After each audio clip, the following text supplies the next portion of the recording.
బ్రహ్మర్షి పత్రిజీ గారికి, స్వర్ణమాల పత్రి మేడంకి శతకోటి వందనాలు, కృతజ్ఞతలు, ధన్యవాదాలు. దివి నుంచి భూమికి దిగి వచ్చిన ఈ పార్వతీ పరమేశ్వరులకి శతకోటి వందనాలు, కృతజ్ఞతలు, ధన్యవాదాలు. వాళ్ళ మార్గంలో నన్ను పయనింపజేస్తున్నందుకు శతకోటి వందనాలు, ధన్యవాదాలు. నా పేరు పద్మ అండి. నాకు 2 పిల్లలు, ఒక అబ్బాయి, అమ్మాయి. అమ్మాయి పెళ్ళైపోయింది, 2 పిల్లలు. నేను 2007 సంవత్సరం నుండి ధ్యానం పరిచయం అయింది మాకు. అప్పుడు ఒక చీరాల్లో ప్రేమ్ కుమార్ వాళ్ళ సార్ వాళ్ళ పిరమిడ్ ఓపెన్కి వెళ్ళాను నేను. అదేంటో తెలియదు, పిరమిడ్ అంటే తెలియదు, ధ్యానం అంటే తెలియదు అప్పటిదాకా నాకు. సరే ఏంటో చూద్దామని వెళ్ళాము.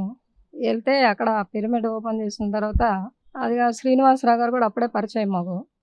ఏంటి ఈయన ధ్యానం అంటే ఏంటి, ఈయన అలా ఉన్నారు అని అనుకున్నాను. సరే ఏదైతే మనం ఏదో మంచి విషయం తెలుసుకోవడానికి వచ్చాం కదా అని తర్వాత ముందు పిరమిడ్ ఓపెన్ అయిన తర్వాత రాజలక్ష్మి గారి క్లాస్ విన్నాము. విన్న తర్వాత మా సార్ వచ్చి ఇట్లా మనం క్లాసులకు వెళ్దామా, 28, 29, 30 క్లాసులు అని చెప్పారు కదా, పాల్గొందామా అన్నారు. నేనుండి మనకు ఆర్థిక ఇబ్బంది కదా, ఇప్పుడు మనం డబ్బులు లేవు కదా, తర్వాత ఇంకోసారి వెళ్దాంలే, ఇప్పుడే కదా మనం పరిచయం అయిందంటే, లేదు నేను అంటే ఒంగోలు పరిచయం చేస్తున్నారు మా సారు. సరే నేను ఒంగోలు నుంచి నేను ఎల్లుండి వస్తాను, వచ్చేటప్పటికి నువ్వు రెడీ అయితే అవ్వు, లేదంటే నేను వెళ్ళిపోతాను, నీ పాటికి నువ్వు, నీ ఇష్టం అని అన్నారు. నువ్వు వస్తేరా లేకపోతే నీ ఇష్టం అన్నారు. సరే కాదని చెప్పి పంపించాను. ఒంగోలు వెళ్ళిపోయారు. వెళ్ళిపోయిన తర్వాత మళ్ళీ వచ్చేటప్పటికి మళ్ళీ ఈ 2 రోజులు ఏమైందంటే, శుక్రవారం చెప్పారు, శనివారం ఆదివారానికి వస్తారు సారు. అప్పుడు చెప్పారు, ఏంటి నన్ను పిలిచారు, ఇది పత్రిజీ గారు నాకు టెస్టింగ్ పెట్టినట్టున్నారే, వెళ్ళాలా వద్దా, వెళ్ళకపోతే నేను నాకు అవకాశం రాదు అని అనుకొని, సరే ఏదైతే అందులోని ఇద్దరం కలిసి ఆదివారానికి డిసైడ్ అయ్యి వెళ్ళిపోయాము భీమవరం. అక్కడ క్లాసులు వినగానే అంతా బాగుంది, చాలా బాగుంది, హ్యాపీగా. మాలో కొన్ని తొలగించుకున్నవి కూడా మార్పులు చేసుకునేదానికి సంసారంలో కానీ ఏదైనా కానీ ఇబ్బంది లేకుండా చాలా ఇదిగా ఉంది. అప్పటి నుంచి మేము ఏంటంటే ఈ తద్దినాలని ఇవన్నీ పూజలు ఇవన్నీ మానేసేసాము. వెంటనే అక్కడి నుంచి రాగానే ఇవన్నీ మానేసేసాము. మానేసేసి తర్వాత నేను ఇక్కడ చిన్న స్కూల్లో కాన్వెంట్లో పనిచేస్తూ ఉంటాను అనమాట, జెండపేటలో. మా సారేమో ఒంగోలు పనిచేస్తాను, వారానికి ఒకసారి వస్తారు. ఈలోపు నేనేం చేశానంటే, అక్కడ శ్రీనివాసరావు గారు జెండపేటలో కళ్యాణ మండపంలో ధ్యానం క్లాసులు పెట్టారు. అది సరేనా, నేను కూడా వెళ్ళాను. వెళ్ళిన తర్వాత కొన్ని రోజులు అయిపోగానే సారు, మేడం మీరు ఈ జెండపేటలో ఉంటున్నారు కదా, ఈ జెండపేటలో ఈ క్లాసుల్ని మీరు కంటిన్యూ చేయాలి అని ఒప్పచెప్పారు. సార్ నాకేం తెలుసు సార్, కాదు మేడం మీరు చేయగలరు అని నమ్మకంతో మీకు ఒప్పచెప్తున్నాను అన్నారు. సరేనని ఆ రోజు నుంచి అదంటే కళ్యాణ మండపం పక్కనే మేము ఒక స్కూల్ అనమాట. ఆ స్కూల్ ఉదయం 9కి వచ్చి సాయంత్రం 4:30కి 5కి ఇంటికి వెళ్ళిపోయి మళ్ళీ సాయంత్రం 6 గంటలకి అదే ప్లేస్ కళ్యాణ మండపంలోకి వచ్చి 6 నుంచి 7 దాకా క్లాస్ పెట్టేదాన్ని. పెట్టమన్నారు కదా, మరి తెలుసో తెలియదు, సరే సార్ పత్రిజీ గారి మీద భారం, మీదే భారం అని, మీరే మా వెంట ఉండాలి చెప్పించాలని సరే కంటిన్యూ చేస్తూ ఉంటే అక్కడ వస్తూ ఉన్నారు. కానీ కొత్త వాళ్ళందరినీ పిలుస్తుంటే ఇంటికి వెళ్ళి వీళ్ళకేం పని పాట లేదు, తిని కూర్చొని పిచ్చాయం వీళ్ళకని ప్రతి ఇంటికి వెళ్ళి పిలుస్తూ ఉంటే పిచ్చోళ్ళు అంటున్నారు. కానీ అంటే అన్నారులే, నాకు నచ్చింది కదా, పత్రిజీ గారు ఏం చెప్పారు, మీ ధర్మం మీరు చేయండి అని అన్నారు. అందుకని నా ఏంటి చెప్పుకుంటా పోతా ఉన్నా, పాంప్లెట్స్ పంచుతూ ఉన్నా, ఎన్నైనా అనుకొని అది విననట్టుగా నన్ను కాదులే అన్నది అనుకుని అలా చేస్తూ 7 సంవత్సరాలు జెండపేట కళ్యాణ మండపంలో చేశాను. తర్వాత మా కజిన్ బ్రదర్ ఒక ఆయన, తర్వాత అక్కడ అలా ఇద్దరం కలిసి చేసుకుంటూ మధ్య మధ్య శ్రీనివాస్ గారిని పిలుస్తూ మార్నింగ్ క్లాసులని ఆ క్లాసులని ఈ క్లాసులన్నీ జరుపుతూ తర్వాత మార్నింగ్ క్లాసు ఒకరోజు పెట్టాము. 3 ఏళ్ళు అయిన తర్వాత ఆ ట్రస్ట్ ఆయన్ని, అది కాక ట్రస్ట్ ఆయన్ని అడిగాం అనమాట, అంటే కళ్యాణ మండపం ఆయన్ని, సార్ ఇట్లా కంటిన్యూ చేసుకుంటాం పర్వాలేదంటే, ముందు వద్దు అన్నాడు, ఇవ్వనన్నాడు. తర్వాత కాదు సార్ ఇట్లా జరుగుద్ది అని అంటే ఆయన కూడా ధ్యానం చేసుకుంటారు, ఆయన కూడా ఇట్లా వచ్చి పెట్టుకోండమ్మా అని చెప్పారు. ఆయన రాకుండా కూడా మాకు తాళాలు ఇచ్చి, ఎవరు వచ్చినా పర్వాలేదు ఇంటికి వచ్చి తాళాలు తీసుకొని చేసుకోండి అన్నారు. మేమున్నా లేకపోయినా కంటిన్యూగా ఒకళ్ళు ఇద్దరైనా సరే వచ్చి అది ఓపెన్ చేసి ఆ 7 సంవత్సరాలు కంటిన్యూగా ధ్యానం క్లాసులు నిర్వహించేవాళ్ళము. తర్వాత మార్నింగ్ క్లాసుల్లో పెట్టాము. అట్లాగే వేరే సార్ ఏకతా ధ్యానాలని పెట్టారు ఉదయం 7కి, అవన్నీ కూడా పెట్టాము. పైనుంచి ఏదైతే మెసేజ్లు వస్తున్నాయో పత్రిజీ గారి దగ్గర నుంచి అవన్నీ నిర్వహిస్తూ వచ్చాము. 7 సంవత్సరాల్లో ఒకసారి జేండ్రపేట హై స్కూల్‌లో పౌర్ణమి క్లాస్‌లో ఆ రోజు ఒక 3 రోజులు ఏర్పాటు చేశాము. ఆ పౌర్ణమి క్లాస్‌లో పత్రిజీ గారిని పిలిపిచ్చారు శ్రీనివాసరావు గారు. అప్పుడు ఆ హై స్కూల్ గ్రౌండ్ ఎంతుందో అంతమంది గూడా అక్కడ కూర్చోడానికి గూడా చాలనంత ప్లేస్‌లో అంత ప్రోగ్రామ్ అంతగా హ్యాపీగా జరిగింది. సార్ గూడా వచ్చారనమాట. సార్ చాలా క్లాస్ చెప్పారు. అంతా ఆ ఊరు కొత్తయినా గానీ అంతా బాగా వచ్చారు. చుట్టుపక్కల నుంచి గూడా వచ్చారు. దాదాపు 1000, 15 మందిల దాకా వచ్చారనమాట ఆ రోజు. ఆ 7 ఏళ్లలో ఒకసారి పత్రిజీ గారిని మేము రప్పించుకోగలిగాము. శ్రీనివాసరావు గారి ద్వారా. ఆ 7 సంవత్సరాలు అయిన తర్వాత మళ్ళీ మేము వేరే ఊర్లో ఇల్లు తీసుకొని దానిపైన పిరమిడ్ కట్టి మళ్ళీ ఇక్కడ దేశాయిపేట అంటే అక్కడ 7 సంవత్సరాలు అయిన తర్వాత మా సారు వేరే ఊర్లో ఇల్లు కట్టుకుందాం అంటే నేను ఇక్కడ ధ్యానం క్లాస్ చెప్పుకుంటా ఉన్నాను చక్కగా నాకు ఆనందంగా ఉంది. మళ్ళీ మీరు అక్కడ తీసుకెళ్తానంటున్నారు అంటే పిరమిడ్ కట్టేస్తానన్నారు. పిరమిడ్ కట్టుకోవాలంటే మన దగ్గర డబ్బులు లేవు. ఎలా ఇప్పుడు వద్దు వద్దని నేను మొండికేసా. ఏసిన తర్వాత కూడా సార్ ఏదో అయితేనే కట్టేయాలి అని ఒక వారం రోజులు గోల చేశారు. సరేనని నేను ఏం చేశానంటే చెప్పేసానిక. నాకు కూడా మైండ్ ఇంక ధైర్యం వచ్చేసేసింది. సరే ఏదైతే పత్రిక గారు ఉన్నారు కదా! మనకెందుకు ప్రకృతే చూసుకుంటుందిలే అనేసుకొని సరే నేను అనౌన్స్ చేశాను. మేము ఇంక 4 రోజులకి ఈ ఊరు వెళ్ళిపోతాం అనంగా, సరే ఇక్కడ నేను పిరమిడ్ కట్టించలేకపోయాను.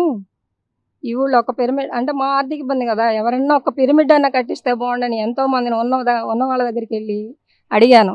ఎవ్వరు పలకలేదు. తీరా ఆ కళ్యాణ మండపం ఆయన కడతానన్నాడు. అంతలో ఆయన చనిపోయాడు. సరే అది కూడా అయిపోయింది. సరే ఎలా అనుకుంటుంటే అంతలో అక్కడి నుంచి ఈ ఊరు రావడం అయింది. ఈ ఊరు వచ్చేటప్పుడు సార్ ఇట్లా అన్నారనమాట. పిరమిడ్ కట్టించాల్సింది ఎట్లైనని. సరే అనుకోకుండా డ్వాక్రా డబ్బులొచ్చినాయి నాకు. 50,000 ఆ 50,000తో మేము అంటే ముందు రాలేదు. మేము పిరమిడ్‌కి కట్టాలని అనుకున్న తర్వాత అప్పుడు ఏమైందంటే అనౌన్స్ చేశా. సార్ ఇట్లా కడతానంటున్నారు. నేను వద్దంటున్నాను. ధ్యానం క్లాస్‌లో చెప్పేసా. ఏమైనా సరే ప్రకృతికి వదిలేసేస్తున్నాం అనుకోని ధైర్యం చేసేసి మేము ఇట్లా పిరమిడ్ కట్టుకుంటున్నాం. మీ ఇక్కడ జానపేటోళ్ళందరూ కూడా అక్కడికి రండి కంపల్సరీగా అని చెప్పాను. సరేనని వచ్చాము. వచ్చిన తర్వాత ఇల్లు కూడా గృహప్రవేశం కూడా ధ్యానంతోనే ఓపెన్‌కి కూడా పిరమిడ్ ఓపెన్‌కి శంకుస్థాపనకేమో ముందు ప్రేమనాథ్ సార్‌ని పిలిపించామండి. వచ్చారు. తర్వాత మహేశ్వర పిరమిడ్ ధ్యాన కేంద్రం అని వాణిశ్రీమారి గారి మేడంకి మెసేజ్ వచ్చింది. పెట్టేసాము. అయిపోయింది. తర్వాత ఓపెన్‌కేమో సిద్ధా సూర్యప్రకాష్ గారిని ఆహ్వానించాము. ఆయన వచ్చారు. అంతా దాదాపు 300 మందితో మేము ఆ ఊరు కొత్తయినా గానీ అటు ఊళ్ళోళ్ళు గానీ, ఇటు ఊళ్ళోళ్ళు గానీ వచ్చారు చక్కగా. మేము ఆ రోజంతా భోజనాలన్నీ ఏర్పాట్లు చేసుకొని చక్కగా చాలా ఆనందంగా జరుపుకున్నాము. అసలు అందరూ చాలా హ్యాపీ ఫీల్ అయిపోయారు. మా చుట్టాలు మాత్రం అటు వాళ్ళు, ఇటు వాళ్ళు గూడా అసలు ఎందుకు ఇదంతా మీకు మీరు తినడానికి ఇదిగా లేకపోతే మీరు ధ్యానం క్లాసులన్నీ సరి చేసుకుంటున్నారు. అది సరే ఉచితం కాబట్టి.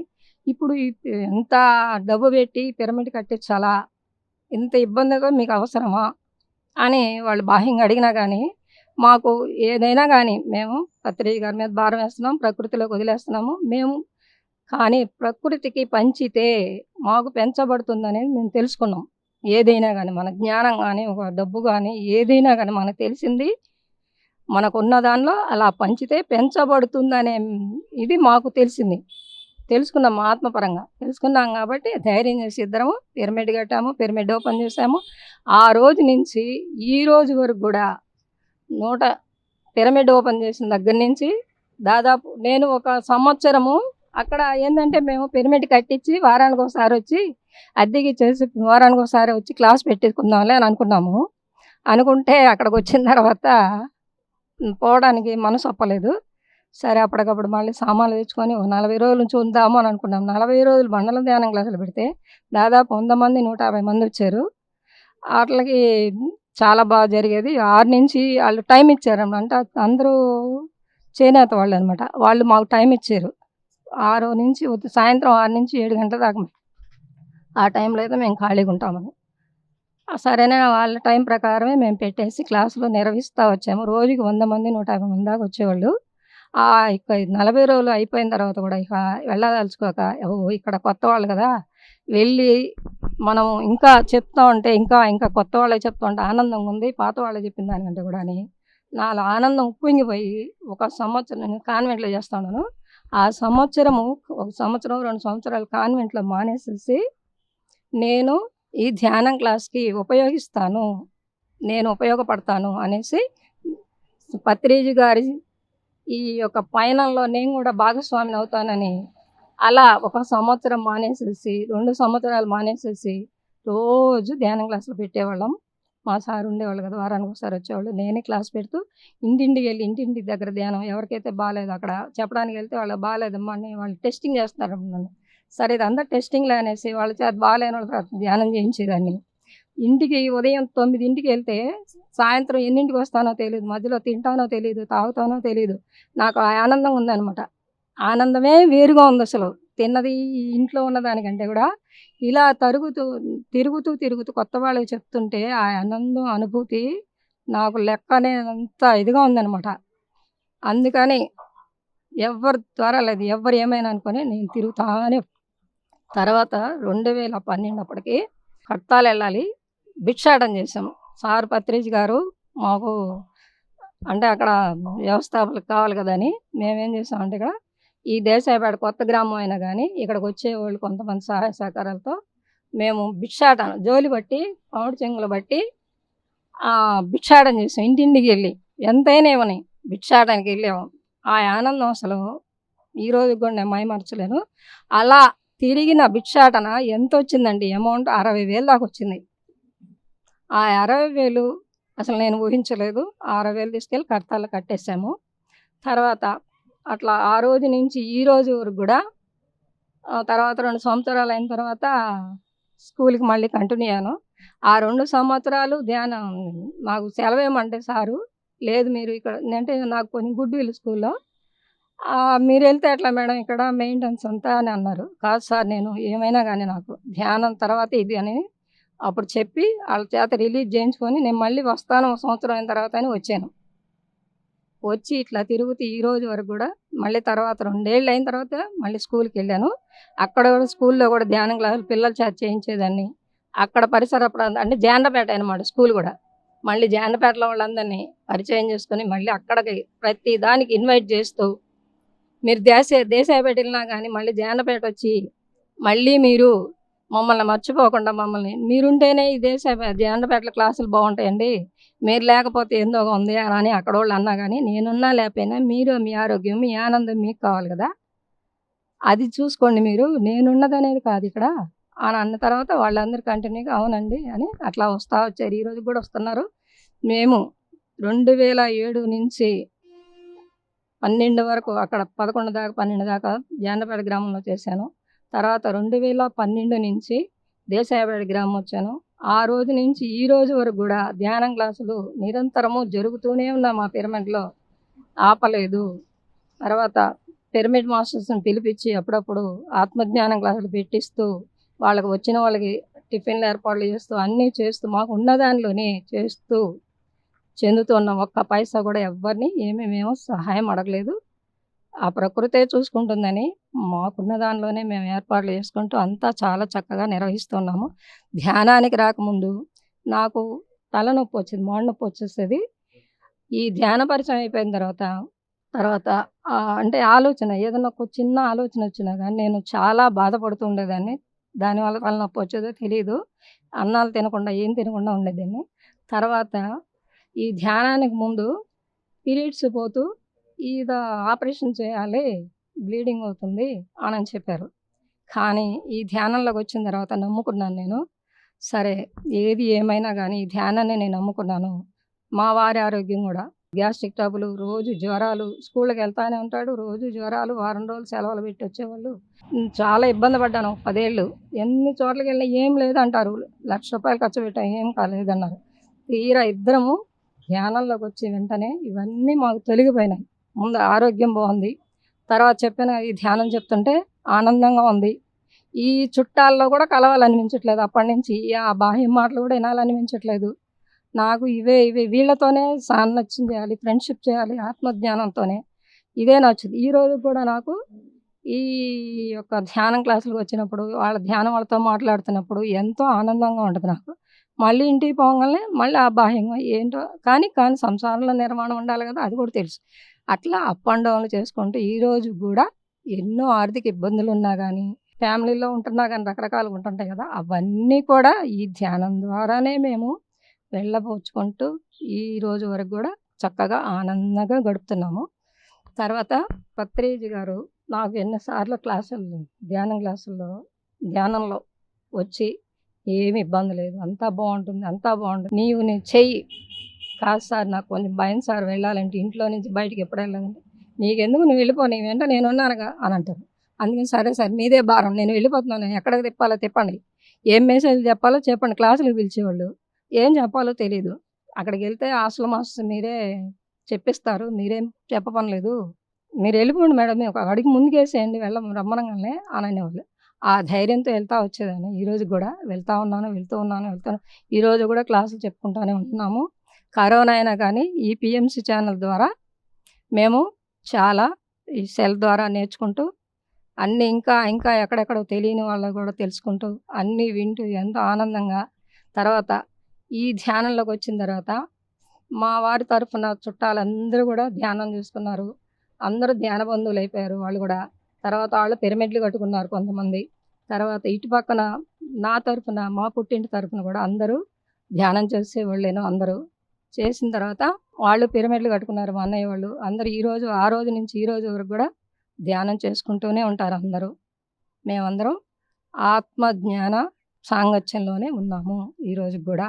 మరి ఈ పీఎంసీ ఛానల్ మాకు కల్పించిన అవకాశాన్ని మేము ఇంకా అందరికీ తెలియపరచాలని ఎంతో ఆనందంగా ఉంది మాకు. ఈ పీఎంసీ వాళ్ళు చాలా హెల్ప్ చేస్తున్నారు. తెలియని వాళ్ళకి గూడా ఎంత మూలలో ఉన్న వాళ్ళకి గూడా ఈ పీఎంసీ ఛానల్ ద్వారా తెలుసుకుంటున్నారు.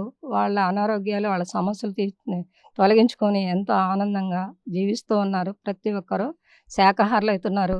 పత్రిజీ గారికి మరి ఈ అవకాశం ఇచ్చిన మహిళా ధ్యాన మహాచక్రంలో గూడా మేము ప్రతి సంవత్సరం గూడా ఒక 20 మందిని పెద్దవాళ్ళని లేదు, చిన్నవాళ్ళని పెళ్లి కాని వాళ్ళు ఎవరు రారు. అందరూ ఒక 50 ఏళ్ళోళ్ళు వాళ్ళే. మా అన్న బంధువులు అనేవాళ్ళు, "మీరు ఏ పిరమిడోళ్ళు ఇంత ఇది చేయరు, మీరు హెల్ప్ చేస్తున్నారు. మీ భార్యాభర్తలిద్దరూ అసలు వీళ్ళందరిని యేసుకొని అసలు వాళ్ళని సేవలు చేసుకుంటూ ట్రైన్‌లో తీసుకెళ్ళి మళ్ళీ అక్కడ పోయిన తర్వాత వాళ్ళందరికీ సేవ చేసుకొని, వాళ్ళందరిని సేకరించుకొని, మళ్ళీ సేదరించుకొని, మీరు ఈ రోజు వరకు గూడా వాళ్ళకి చేస్తూ ఉన్నారు. ఇంత సేవలు చేసుకుంటూ, ఇబ్బంది పడుతూ కూడా అంత ఇదిగా తీసుకెళ్తున్నారు ఆనందంగా ప్రతి సంవత్సరము. వెళ్ళినోళ్ళ ద్వారా అక్కడ పోయిన తర్వాత మళ్ళీ ఏందంటే చందాలు ఇక్కడ ఇచ్చినా ఇవ్వకపోయినా గానీ మేము చెప్తాం. అక్కడికొచ్చేవాళ్ళు అక్కడే ఇద్దురు అని చెప్పేసి వాళ్ళకి తోచినంత అక్కడే వాళ్ళ చేత ఇప్పించేవాళ్ళం. ఒక్కోళ్ళు 500 ఇచ్చేవాళ్ళు, 1000 రూపాయలు వాళ్ళ ఇష్టంగా వాళ్ళు ఇచ్చేవాళ్ళు. మేము మాత్రం ఇంత ఇవ్వండి, అంత ఇవ్వండి అని మా పిరమిడ్ కూడా ఈ రోజు వరకు పైసా కూడా అడగలేదు. వచ్చి ఉచితంగా ధ్యానం చేసుకోండి అంటారు. పుస్తకాలు ఉంటాయి. ఫస్ట్ సేతు విజ్ఞానం అనేది మేము బాలకృష్ణ సార్ వాళ్ళ క్లాస్‌కెళ్ళినప్పుడు అక్కడ అసలు ఈ చీరాల్లో అప్పటికి సేతు విజ్ఞానం క్లాస్ కానీ, బుక్స్‌లు కానీ చదివేవాళ్ళు అసలు లేరు. మాకు తెలీదు బుక్స్ చదవాలి అనేది కూడా. శ్రీనివాసరావు గారు కూడా ఏం చెప్పలేదు. చదువుతా ఉండేవాళ్ళు. మేము వినేవాళ్ళం. తర్వాత ఏమైందంటే ఇట్లా ఆయన క్లాసులు వింటూనే మేము క్లాసులకి వెళ్ళిపోయాం. భీమవరం వెళ్ళొచ్చిన దగ్గర నుంచి. ఇక అప్పటి నుంచి మేము ఇక్కడ ధ్యానం క్లాసులు వింటానే ఉన్నాము. ఎక్కడ ఏ క్లాసులు జరుగుతుందో అక్కడికి వెళ్ళిపోయేవాళ్ళం. సెలవులు ఇచ్చినప్పుడల్లా వెళ్ళిపోయేవాళ్ళం. ఈ సెలవులు వేరే సెలవులు పెట్టుకోకుండా స్కూల్‌కి ఉన్న క్లాసులు ఆత్మజ్ఞాన శిక్షణ క్లాసులకి మాత్రం సెలవులు పెట్టుకొని వెళ్ళిపోయేవాళ్ళం మేము. ఆ రోజు నుంచి ఈ రోజు వరకు కూడా అట్లే చేస్తూ ఉన్నాము. మా పిల్లలు, మేమందరం, మా బంధుమిత్రులందరూ కూడా ఆనందంగా ఆత్మ జ్ఞానంతో విరాజిల్లుతూ ఉన్నాము. హ్యాపీగా ఉన్నాము. అంతా చాలా చాలా హ్యాపీగా ఉంది. ఇంకా కూడా బ్రహ్మర్షి పత్రిజీ గారి పయనంలో మాకు ఇంకా అవకాశం ఇవ్వాలి. ఇంకా ఆత్మజ్ఞానం పెంచుకోవాలని ధన్యవాదాలు. మీ అవకాశం ఇచ్చినందుకు పీఎంసీ ఛానల్ వాళ్ళకి, బ్రహ్మర్షి పత్రిజీ గారికి, శ్రీమానవులకి శతకోటి వందనాలు, కృతజ్ఞతలు, ధన్యవాదాలు. Thank you.